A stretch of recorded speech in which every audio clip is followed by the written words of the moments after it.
பிஸ்மில்லாஹிர் ரஹ்மானிர் ரஹீம். அன்பார்ந்த நேயர்களே, பாலஸ்தீன் மீட்பு போர் 1008வது நாள் நாம் கணக்கில் கொள்கிறோம். ஆனால் இப்பொழுது ஈரானுக்கும் அமெரிக்காவுக்கும் நடக்கக்கூடிய தாக்குதல் தான் மிகப்பெரிய அளவில் மக்களுடைய கவனத்தை கவர்ந்து வருகிறது. குறிப்பாக அமெரிக்காவினோட 9வது இரவு தாக்குதல், அமெரிக்காவினுடைய வார்த்தைகளில் சொன்னால் மிகவும் ஆக்ரோஷமான தாக்குதல் நடந்திருக்கிறது. இந்த தாக்குதல்களை எல்லாம் ட்ரம்ப் என்ன சொல்லுகிறார்கள் என்று சொன்னால், என்னுடைய படை வீரர்கள் நிறைய இறந்து விட்டார்கள், அவர்களை கண்ணியப்படுத்துவதற்காக தாக்குகிறேன் என்று. ஆனால் தாக்கியதெல்லாம் சிவிலியன் என்று சொல்லக்கூடிய பொதுமக்கள் பயன்படுத்தக்கூடிய பொதுமக்களையும் பொதுமக்கள் பயன்படுத்தக்கூடிய நிலையங்களையும் தான். நேற்று அமெரிக்காவினுடைய தாக்குதலில் பெரிதாக பேசப்படுகிறது. ஒரு புது அணுமின் நிலையத்தை கட்டியிருக்கிறார்கள், மின்சாரம் தயாரிக்கக்கூடிய ஒரு நிலையத்தை கட்டியிருக்கிறார்கள். அந்த நிலையம் மீது தாக்குதல் நடத்தியிருக்கிறார்கள். அடுத்தது 6 மிசில்கள் ஈரானுடைய குசும் ஐலண்ட் என்று சொல்லக்கூடிய அதிகமாக எண்ணெய் விளையும் இடம், அங்கிருந்து தான் அது இந்த ஹர்மோஸ் கடற்கரை ஓரத்தில் இருப்பதால் அங்கிருந்து தான் எண்ணெய் அதிகமாக அது எக்ஸ்போர்ட் பண்ணும். அந்த இடத்தையும் தாக்கி இருக்கிறார்கள். ஆனால் இந்த தாக்குதல்களுக்கெல்லாம் சரியான பதிலடியை ஈரான் தந்திருக்கிறது என்பதுதான் மிகப்பெரிய உண்மை. இப்போ இன்றைய தகவல்கள் சென்டம் தந்த தகவலும், சென்டம் என்று சொல்லக்கூடிய central command of American forces அல்லது கம்பைன்டு ஃபோர்ஸ் கமாண்டுன்னு சொல்லலாம், அவர்கள் கொடுத்த தகவல் தான் நேற்று மிகப்பெரிய இலக்காய் இருப்பது ஜோர்டானில் இருக்கக்கூடிய அமெரிக்க இராணுவத்தினர்.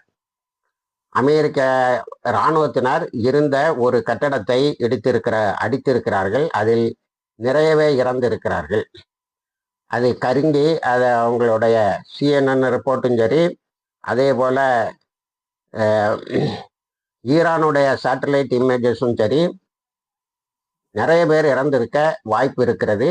அதை 20 பேர் என்று சென்டம் ஒத்துக்கொள்கிறது. பல 100 பேர் காயம்பட்டார்கள் என்றும் சொல்லுகிறது. ஆனால் இருந்த ஒரு பில்டிங், அவர்கள் ஓய்வெடுத்து கொண்டிருந்த ஒரு பில்டிங் உற்றாக தகர்க்கப்பட்டு இருக்கிறது.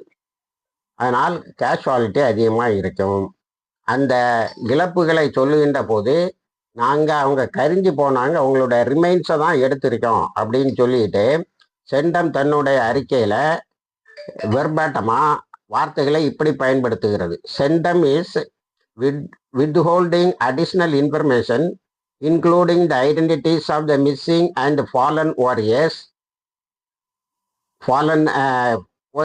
out of respect for the families during the notification process.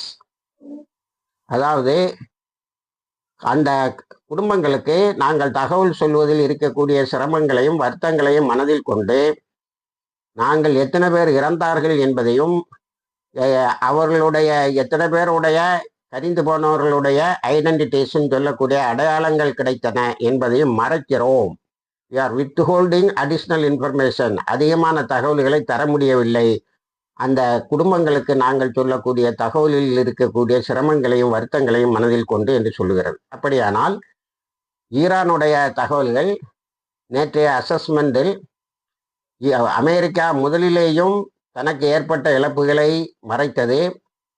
ஆனால் பின்னால் அந்த போர் ஒரு சின்ன இடைவெளிக்கு வந்த பிறகுதான், அதில் உள்ள போர் இடைவெளியில் நின்ற பிறகுதான் அமெரிக்கா எவ்வளவு இழந்தது என்பதை அறிய முடிந்தது. ஆகவே அப்பொழுது அந்த நிலையில் ஈரான் சொன்ன தகவல்கள் சரியாக இருந்தது என்று CNN-ம் நியூயார்க் டைம்ஸும் குறிப்பிடுகிறது. அடுத்தது இதே போல ஈரானுடைய தாக்குதலில் உயிரிழந்தவர்களின் எண்ணிக்கையை பற்றி சொல்லும்போது 212, 103, 212 என்று 2 எண்ணிக்கைகளை மாற்றி மாற்றி சொல்லுகிறது. ஆகவே ஒரு கட்டடம், அவர்கள் இருந்த கட்டடம் பெரிய அடுக்குமாடி கட்டடம், எத்தனை மாடின்னு சொல்லலை, இடிந்திருக்கிறது, அதில் இறந்திருக்கிறார்கள் என்று சொன்னால் அது எண்ணிக்கையில் மிக அதிகமாகவே இருக்கும். இப்போ நம்ம சொல்ல CNN 212 வரைக்கும் சொல்லுது ஒரு பேட்டியில் சொல்லும்போது. அடுத்தது ஜோர்டான் மீது, இதெல்லாம் ஜோர்டான்ல நடந்த தாக்குதல். அடுத்தது ஜோர்டான் மீது நடந்த இன்னொரு தாக்குதல் பற்றி சொல்லும்போது, அதாவது ஜோர்டானுடைய அஸ்ராக் ஏர்பேஸ்ல இருந்து 25 கிலோமீட்டருக்கு அந்த பக்கம் குழுமி இருந்த அமெரிக்க இராணுவத்தினரை தாக்கி இருக்கிறது ஈரானுடைய மிசில். அதுல பங்கருக்கு ஓடி போயிருக்காங்க. அவங்க எல்லாம் பக்கத்துல பங்கர் இருந்திருக்கும் போல தெரியுது, நிலத்துக்கு கீழே இருக்கக்கூடிய பாதுகாப்பு அறை, அதற்கு ஓடி போயிருக்கிறார்கள். அதுல 20 பேர் காயம்பட்டார்கள் என்பதை சென்டமே ஒத்துக்கொள்கிறது.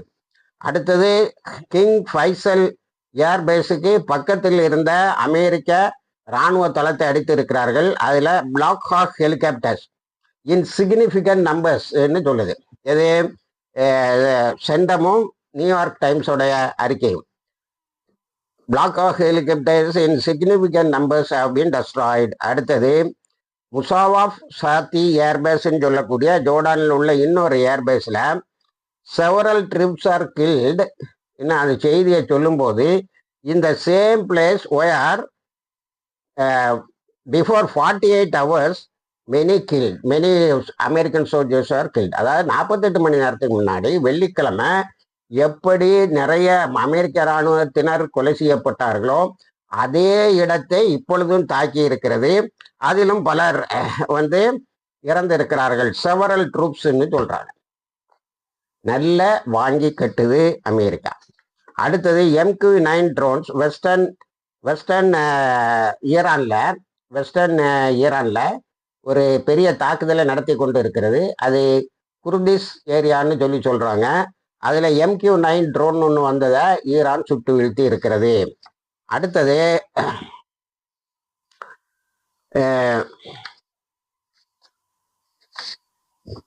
20 hangars housing US forces in முசாவாப் சால்ட் ஏரியா. அங்க 20 குடியிருப்புகள்னு எடுத்துக்கலாம். அமெரிக்க இராணுவத்தினர் இருந்த இடம். இன்னொரு தகவல் ஓடிட்டு இருக்கு. அது என்னன்னா, அவங்களுடைய செல்போன் வழியிலேயே அவர்களுக்கு செய்தி சொல்கிறார்கள். ஈரான் சொல்லுது, நீங்க தாக்கப்படுவீங்க. அவங்க ஓட முடியல. பங்கரை தவிர வேற எங்கேயும் போக முடியல. பங்கருக்கு போன இடத்துல, பங்கரை அடிச்சதா இல்லை, பங்கருக்கு போன இடத்துல நிறைய பேர் இறந்திருக்கிறார்கள். அடுத்தது ஜோர்டானுடைய அகபா ஏர்பேஸை இராணுவ தளத்தை, அமெரிக்க இராணுவ தளத்தை தாக்கி இருக்கிறார்கள். இப்படி நேற்று நல்ல வாங்கி கட்டி இருக்கிறது அமெரிக்கா. அப்போ அடுத்தது United kingdom maritime trade organisation ஒரு தகவலை சொல்லுகிறது. ஒரு கப்பல் ஓமன் சைடில் போயிட்டு இருந்ததை, அதாவது சில கப்பல்களை அமெரிக்கா என்ன செய்யுது, நீங்கள் ஓமன் சைடு வழியாக போங்க, ஹர்மூஸோட இந்த பக்கத்தில், அந்த பக்கத்தில் தான் சி மைன்ஸ்லாம் இருக்கு, ஓமன் சைடோட போங்கன்னு ஈரான் தெளிவாக எச்சரிக்கிறது. அந்த ஹர்மூஸில் எந்த பகுதி வழியாக வந்தாலும், நீங்கள் ஓமன் சைடு வந்தாலும், ஈஸ்ட் சைடு வெஸ்ட் சைடு எந்த பக்கம் வந்தாலும் நாங்கள் தாக்குவோம்னு. நேற்று தாக்கினது யாருன்னு தெரியல, ஆனால் ஒரு கப்பல் இன்னும் எரிந்து கொண்டு இருக்கிறது. அதை United kingdoms maritime trade organisation என்ன சொல்லுதுன்னா, அந்த கப்பல் ஏன் எரிந்து கொண்டு இருக்கிறது, இந்த கப்பலில் யார் தாக்கினாங்கிறது தெரியல, அதனால் அது தீப்பிடித்த காரணம் தெரியவில்லை.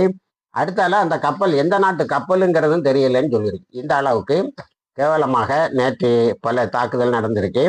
அடுத்தது இஸ்ரேலும் இந்த ஈரான் மீதான தாக்குதலில் இறங்கும் என்று எதிர்பார்க்கலாம். காரணம், நேற்று 14 ரீஃபியூவலிங் ஏர்கிராப்ட்ஸ் சொல்லக்கூடிய பறந்து கொண்டு இருக்கக்கூடிய விமானங்களுக்கு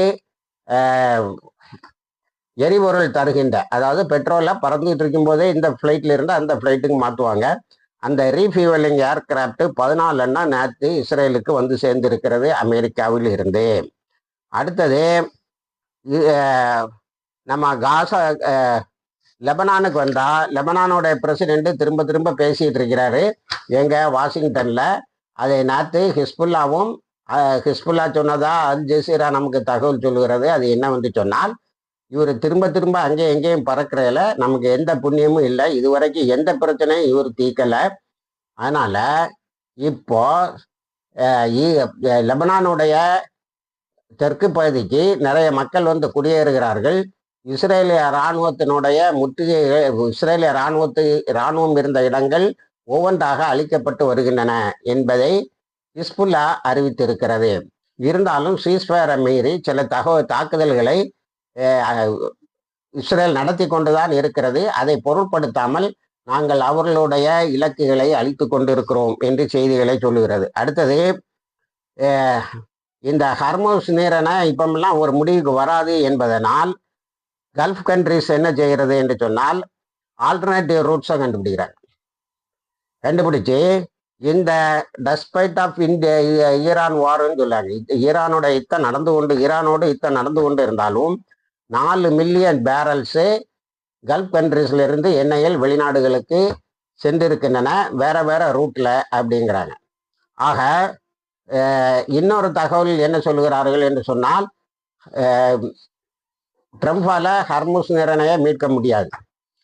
அதுக்குள்ளால இது நீண்டுகிட்டே இருந்தால் ஆல்டர்னேட்டிவ் ரூட் வழியா எண்ணெய்கள் போக ஆரம்பிச்சிடும். அப்போ ஹர்முஸ் ரிடண்டண்டா ஆயிரும். அமெரிக்காவினுடைய முற்றுகை தானாகவே தோற்று போய்விடும். அதனால அமெரிக்கா அங்கிருந்து பேக்கப் பண்ணிட்டு போக வேண்டியதான் இருக்கும் அப்படின்னு சொல்லி ஒரு கணிப்பையும் சொல்லுகிறார்கள். ரிடண்டன்னா அதுக்கு பிறகு ஹர்முஸுக்கு வெளில வேலை இருக்காது. ஆனால் எப்பமாவது திறந்தா கப்பல்கள் அப்படி போக ஆரம்பிக்கும். ஏன்னா ஷார்ட்டஸ்ட் ரூட்டு. அடுத்தது,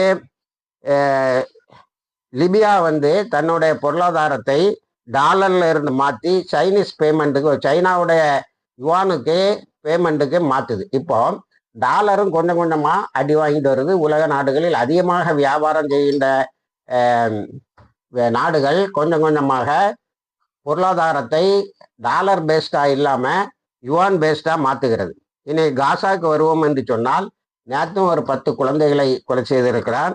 அதோட ஒரு 16 கைதிகளை இஸ்ரேலிய சிறையில் இருந்து அபு கரீம் சலீம் ஓப்பனிங் வழியாக காசாவுக்கு அனுப்பியிருக்கிறான். அவர்களை உடனேயே இந்த சிஃபா ஹாஸ்பிட்டலில் அவங்க அட்மிட் பண்ணியிருக்காங்க. ஏன்னா அங்கிருந்து வரக்கூடியவங்க குற்றுயிரும் குலையுயிருமாக தான் வராங்க. தண்டனை காலம் முடிந்து வரக்கூடியவர்கள் தான் இவர்கள்.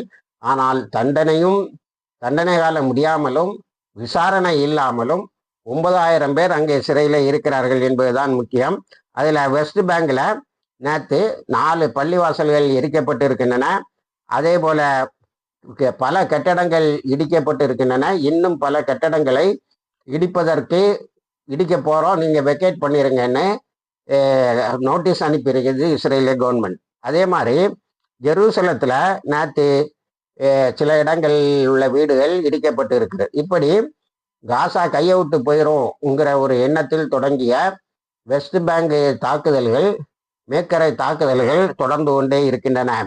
ஆக இஸ்ரேல் தன்னுடைய கூட்டுப்படுகொலைகளை இன்றும் நிறுத்தவில்லை என்பதுதான் காசாவில் நடக்கக்கூடிய அந்த நேற்றும் 16 பேர் இறந்திருக்கிறார்கள் என்ற செய்தி அறிவுறுத்துகிறது.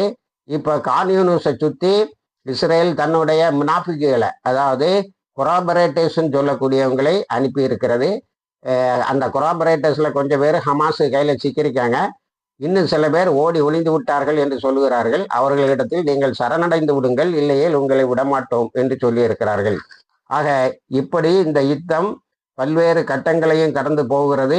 இப்போ மொத்தமாக ஹர்மூஸில் சிக்கிக்கிட்டதுனால தனி பாலஸ்தீனம், காசாவில் மறு கட்டுமானம் இவையெல்லாம் கிடப்பில் போடப்பட்டு விட்டன. இணைந்திருங்கள், தகவல்களை தருகிறோம். வாஷிர் தவானா அல்ஹம்துலில்லாஹி ரபில் ஆலமீன்.